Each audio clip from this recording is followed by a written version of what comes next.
We also want to take a look at the idea of a second derivative, which means you just take the derivative again. The second derivative is the rate of change of a point at a graph. The slope of the slope, if you will. This can be used to define acceleration of an object. Velocity is given by the first derivative. So if I want to figure out how fast my item is going, my instantaneous rate of change, that would be my velocity. But if I want to figure out how fast my speed is changing, that would be my acceleration. On the graph of a function, the second derivative corresponds to the curvature or concavity of the graph. The graph of a function with a positive second derivative is upwardly concave, while the graph of a function with a negative second derivative is in the opposite way. So you can see your concave down for negative, your inflection point is going to be where your derivative is 0, and then your concave up. And you'll explore this idea too a lot more next year. We just want to go ahead and start off by finding a second derivative.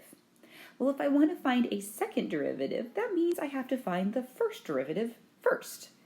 So let's go ahead and question number 3 here. It says I want to find the second derivative when my x-coordinate is 1 of the equation y equals 2x plus 1 over x. So let's go ahead and find the first derivative, dy dx, of its a quotient. So I'm going to start off with my denominator squared, and then I start off with my denominator x times the derivative of my numerator 2 minus my numerator 2x plus 1 times the derivative of my denominator 1. And so if I simplify this down, I'm going to get a 2x, and of course distribute your negative, minus 2x minus 1 all over x squared is going to leave me with a negative 1 over x squared. So there's my first derivative. Now I want to find the second derivative. Whenever I have a power, it's a lot easier to deal with a power as a negative exponent instead of a quotient. So let's go ahead and just rewrite this first as a negative x to the negative second. There's my first derivative. Now we want to find our second derivative.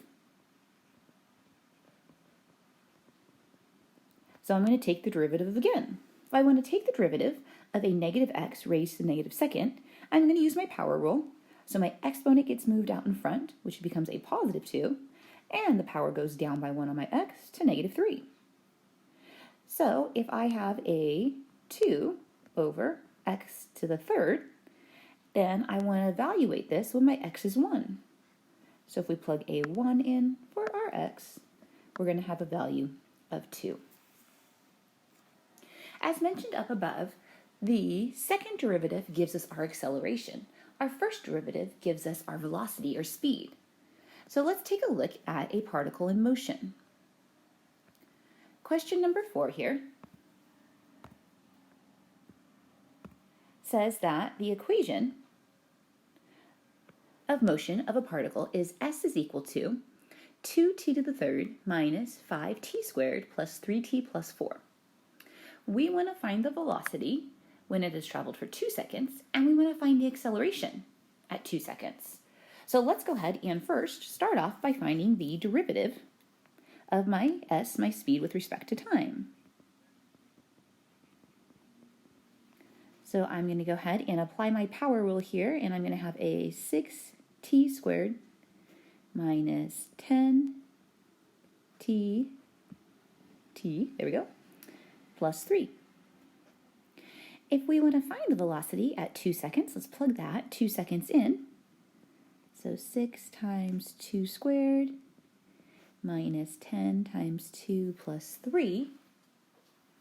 And we're going to have a 6 times 4 is 24 minus 20 plus 3.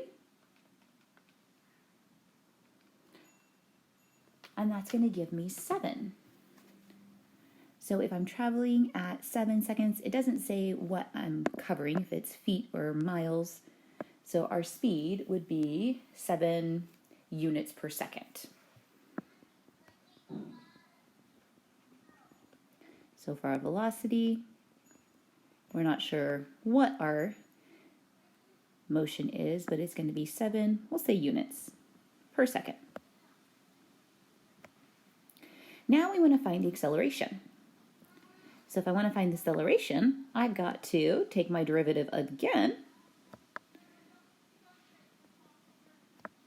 and I'm going to go ahead and take the derivative of my derivative, so that's going to give me a 12t minus 10. Again, I want to find the acceleration at 2 seconds, so if I plug that 2 in, 12 times 2 minus 10, 24 minus 10 is going to be 14. So our acceleration is going to be 14 units, miles, feet, inches, whatever it may be, per second squared.